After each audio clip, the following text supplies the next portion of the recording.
Welcome to the podcast series Decoding Sustainable Finance, developed and presented by the Nova Center on Business, Human Rights and the Environment.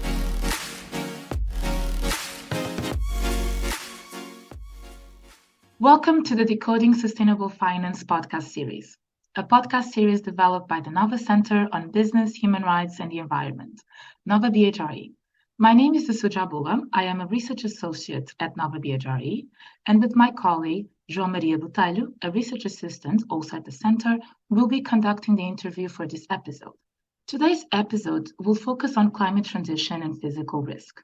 Within the literature, and also by following the civil society discourse, it is clear that climate risk drivers can be grouped into one of two categories: physical risks, which arise from the changes in weather and climate that impact the economy, and transition risks, which arise from the transition to a low-carbon economy itself. Physical and transitional risks are crucial considerations for sustainable finance because they can have a significant impact on the financial performance of investments and the overall stability of financial markets. Physical risks will be felt differently according to multiple factors and will give rise to many political and economic consequences. For example, we will have more climate refugees, and countries with less economic power will be hit the hardest by climate change, while they haven't significantly contributed to it. Additionally, although the transition to a low-carbon economy is ideal, it should not be carried out without proper consideration to its risks for different societal and environmental indicators. To address this topic today, we are honored by the participation of Tiago de Melo Cartaxo. Tiago de Melo Cartaxo is a senior lecturer in environmental law in the University of Exeter, where he has founded the Exeter Center for Environmental Law. He is also the director of Postgraduate Research for Humanities and Social Sciences, Cornwall.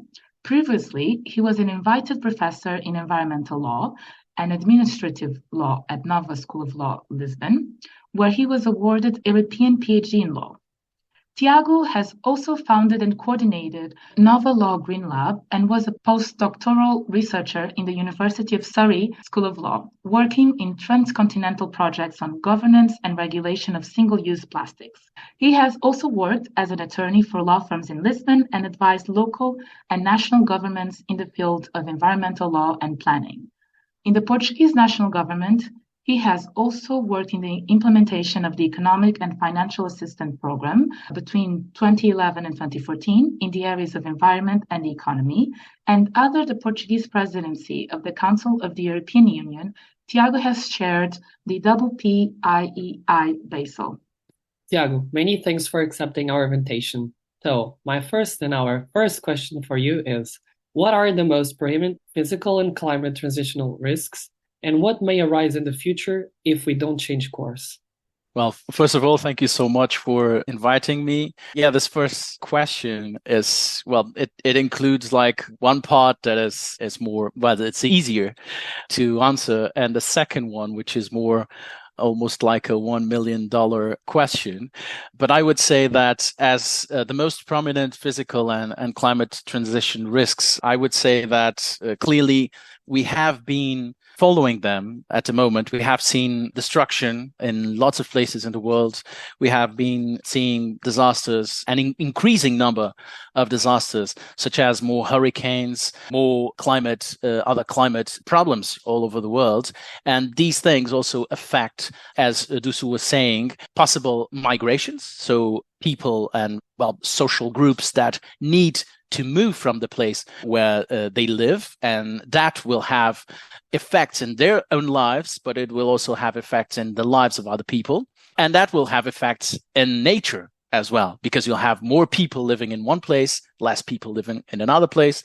And obviously, the consequences of all this will be very relevant. It doesn't mean that in some of the places, for example, the places that people leave, that doesn't mean that that will be better or worse for those places. But clearly, if you put lots of people in the same place, you have like the example of the growing cities all over the world, those understood as mega cities with more than 10 million people. And at the moment, we have around 40 mega cities all over the world. And obviously, it makes more complicated for governments, for societies to keep all this.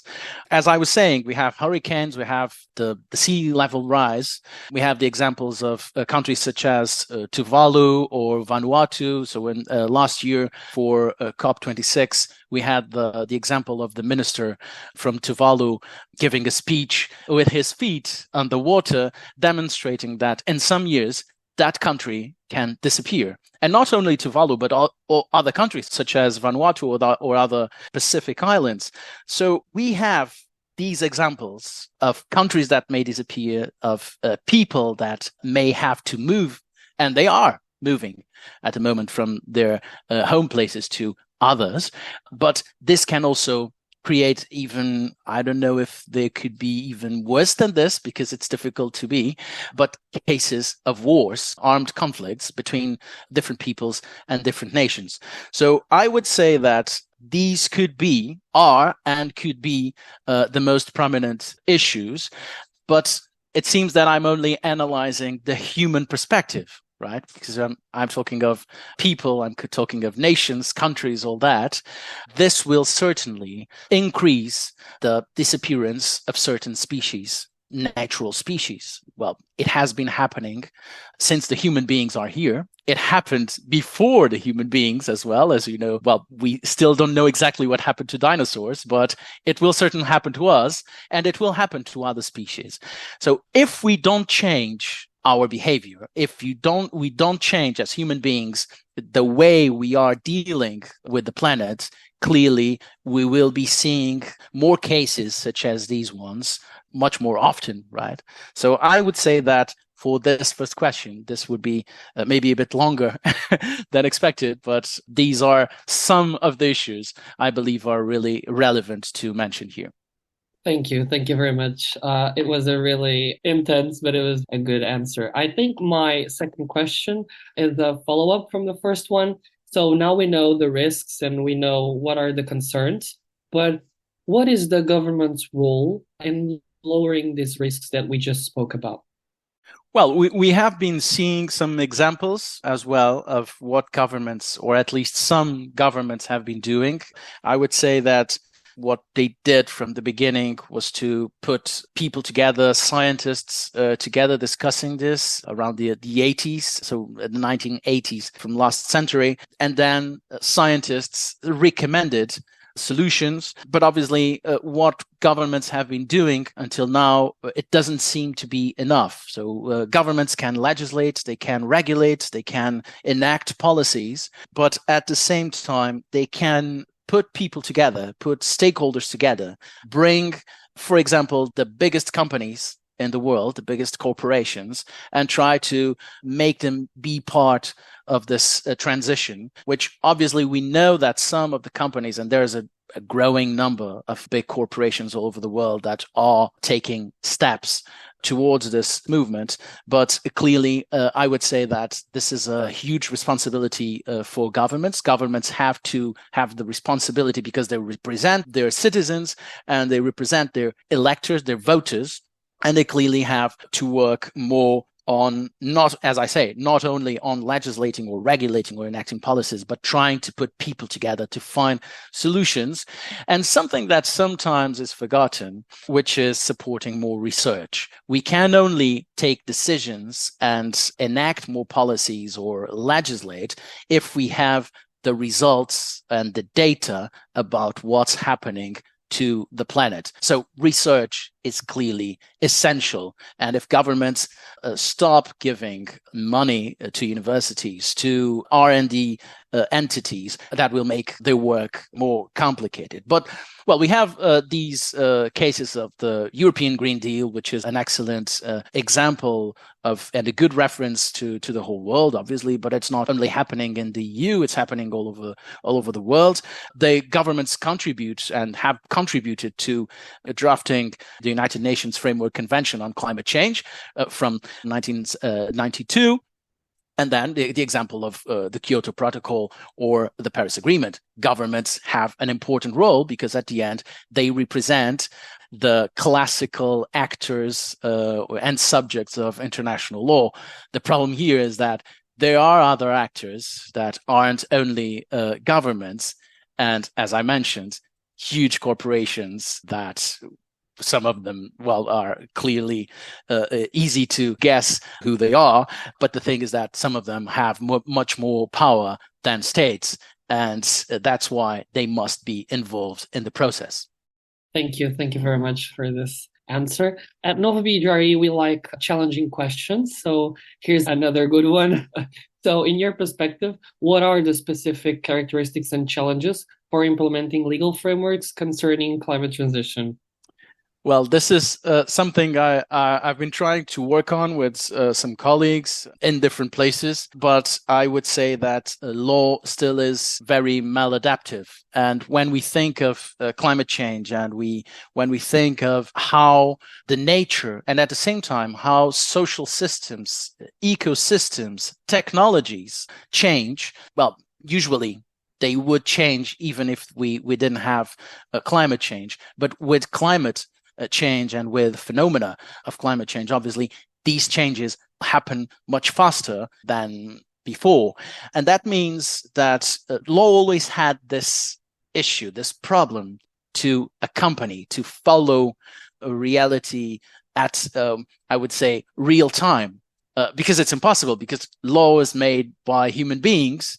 So usually human beings need to respond to something that has happened. But at the same time, law always tries to, I would say, guess. And it's a part of law, right? When we have a provision, a legal provision, we legislators try to guess what's going to happen to then get the consequence, right? However, as things are getting so difficult to guess, it's really complicated for law to follow all these changes that are happening so quickly. So usually my suggestion in some of the studies I have been working in has to do with making legal provisions and making legal frameworks more adaptive. Obviously, we would need like an hour to speak or much more to speak about this. But I would say that legislation, especially in the environmental areas, but not only in environmental areas, because obviously environment and climate is totally transversal and it affects all branches of law.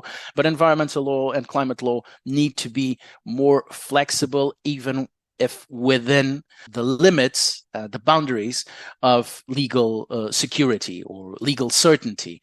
And that's one of the biggest challenges for legal frameworks and even for judges, because judges need to be, I would say, updated. And sometimes it's not easy for judges to have the grasp of all disciplines and all areas that they have to decide. But we have examples such as New Zealand, where they have environmental courts. So specialization is really important, and it's more difficult to find generalist lawyers nowadays than in the past because of this, because we are getting into a more and more specialized legal world. And I would say that adaptation is one of the biggest challenges for law, for climate law, for environmental law, but also for other branches. Again, we need adaptation, but always within the limits of legal certainty. We completely agree. Talking about legal frameworks and adaptation that you just mentioned, there have been a lot of legislative developments within the EU. We know that various state members have passed laws or are thinking about passing laws in regards to due diligence. And at the same time that we currently have a draft proposal at the EU level throughout the directive, which has brought human rights due diligence to forefront, we want to ask you, how can human rights due diligence play a role in decreasing physical and transition risks and therefore contributing to the just transition? I would say that human rights due diligence would clearly play a paramount role in all this process of the transition, because clearly it can make organizations more aware of what's happening and what they are doing, because it's something similar to monitoring what is happening and what their behavior and their actions are. One thing that is really, or one element that is essential when we are applying environmental law or climate law, and one example of this is the environmental impact assessment or environmental permitting, for example. Even when you give a statement, environmental impact statement or an environmental permit, you need to keep the activity, some monitoring for that activity. So I would say that this is not only about what's happening to the environment. So it has to do with dealing with people, with employees, with the producers, with everyone that is part of the life cycle in the production. But I would say that this element could play an essential role in all this transition, because it gives organizations and at the same time states a grasp of what's happening at that moment and makes it more real time. Again, we can never have exactly real-time information, but it makes things more updated or more up-to-date. And all players, or most of the players, both public and private players, have the opportunity to understand what is happening in that place with those stakeholders, those players, and at the same time enforce the law when it is needed. Thank you so much, Tiago, for that answer. We have already discussed the role of governments when it comes to decreasing physical and transitional risks, but now I would like to highlight the financial institutions, because there have been a lot of discussions about the potential carbon bias that financial markets have, the amount of financing that will be needed in order for us to actually have a just transition. So now my question is, from your perspective, what is the role of the financial institutions? How can they integrate these environmental and climate change concerns into their operations? Or if we are still at the time of discussion in which we should focus more on the governments? Well, thank you for that question. Obviously, it doesn't have an easy answer, but I would say that clearly, based on something that I have already mentioned, clearly the governments cannot be the only responsible entities or organizations for this change. And I would say that increasingly, or more and more, it's up to the others, the other organizations, the other people, the citizens, the companies, and in all areas.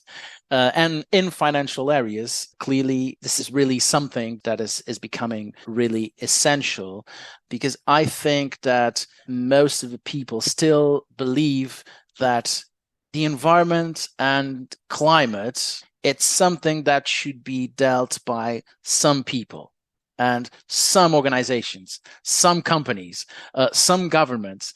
And clearly, it's not. If we have to make some changes in our behavior, in the behavior of the governments or the people, families, or companies, we need to understand how we will compensate the losses, right? But at the same time, maybe it's something that I would say mentally and in our brains, we have to clearly look at things from a different point of view, from a different perspective. And I'm sure that financial institutions also have to do it. So my suggestion would be that in all processes, environmental considerations and climate considerations should be included. And here, in all contracts. I've been working with a colleague who leads a project, which is the Chancery Lane project, and they have been working on including on a proposal that's based on the idea that in all contracts should have environmental and climate clauses. And this is something that will change paradigms completely. If we understand that contract law needs to have environmental and climate clauses, we will avoid all these discussions we are having now on climate litigation internationally. Like, why doesn't the International Court of Justice enact or emit or issue an advisory opinion? Well, obviously that at the end, eventually it will happen. But we have to we have to avoid these cases to reach courts. We have to solve them between the parties. And if we include climate clauses, if we include environmental clauses and make contracts greener, that will make clearly things easier. And that's why I believe that financial institutions should clearly start to consider all these issues in their contracts, in their processes, in their different schemes. But it's something that it takes time. I would say that investing more on ESG, investing more on CSR. And another example that we have been following recently is the example of the B corporations. It would be interesting if some financial institutions decided to become part of the B Corporations movement, because that would clearly change the paradigm in a huge way. So the idea is not to put all emphasis in the money part, but put more emphasis on the future and the future generations and the future of the planet. Thank you so much, Tiago. You have given us a lot of food for thought. And before closing this episode, what are maybe one or two biggest takeaways that you would like our listeners to take from this episode? Well, thank you so much for inviting me. It was a pleasure to discuss this exciting issue and theme with you. I would say that the two takeaways would be for governments and for all other stakeholders. The first one would be, please consider the environment and climate in your decisions. This doesn't work only for governments, stakeholders, or private stakeholders, but also for families and for individuals. Please always consider these issues in all your day-to-day decisions. And the other one would have, maybe it could be more for everyone as well, when you take decisions and relevant decisions that will have consequences for the community or for nature, it's really important to try to involve all stakeholders. And when I say all stakeholders, they're private, they're public, they're third sector, everyone, because clearly if you hear everyone, well, maybe processes will take a bit longer, but at the end, the decision will be the best one, as this is an issue that affects us all and not only one person or one species. It affects our species, but all others and the whole planet and the future. Thank you so much. Thank you, Tiago.